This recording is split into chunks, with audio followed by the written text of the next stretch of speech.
Saudi আরবে আপনি কখনোই ইকামা তুলতে পারবেন না, আপনার কখনো ইকামা হবে না 10,000 রিয়াল খরচ করলেও। সৌদি আরবে আপনি কখনো বৈধ হইতে পারবেন না। কি সমস্যা থাকলে এবং সেটা আপনার হাতের মোবাইল দিয়ে ঘরে বসে কিভাবে চেক করবেন, ভিডিওটা শেষ পর্যন্ত দেখবেন। সৌদি প্রবাসী হলে প্রথমে হচ্ছে আপনি আপনার মোবাইল থেকে গুগল ক্রোম ব্রাউজারে প্রবেশ করবেন। সেখানে গিয়ে সার্চ বক্সে লিখবেন হচ্ছে es.hrsd.gov.sa, এটা দিয়ে প্রবেশ করবেন। যদি না আসে তাহলে আপনি আমার ভিডিওর কমেন্ট বক্সে দেখবেন লিঙ্ক দেওয়া আছে, ওই লিঙ্কে প্রবেশ করবেন।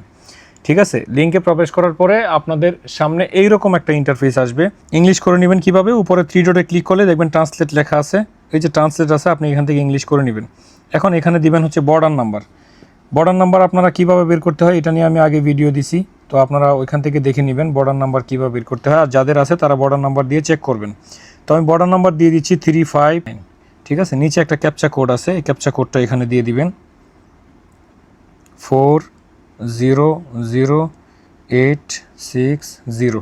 এটা এই যে ওকে সার্চে ক্লিক করবেন, একটু অপেক্ষা করবেন, লোডিং নিচ্ছে। এই যে আপনার এরকম ইন্টারফেস আসবে, একটু নিচে যাবেন।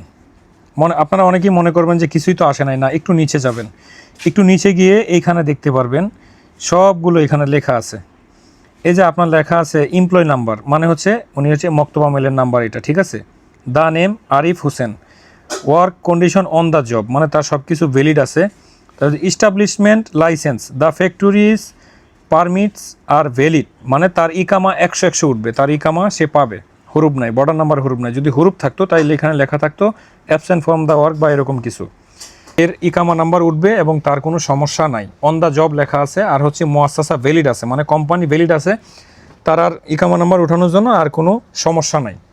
ভালো লাগলে তথ্যটা শেয়ার করে দিবেন, আপনার একটা শেয়ারে একজন প্রবাসী ভাইয়ের উপকার হবে। ধন্যবাদ সবাইকে।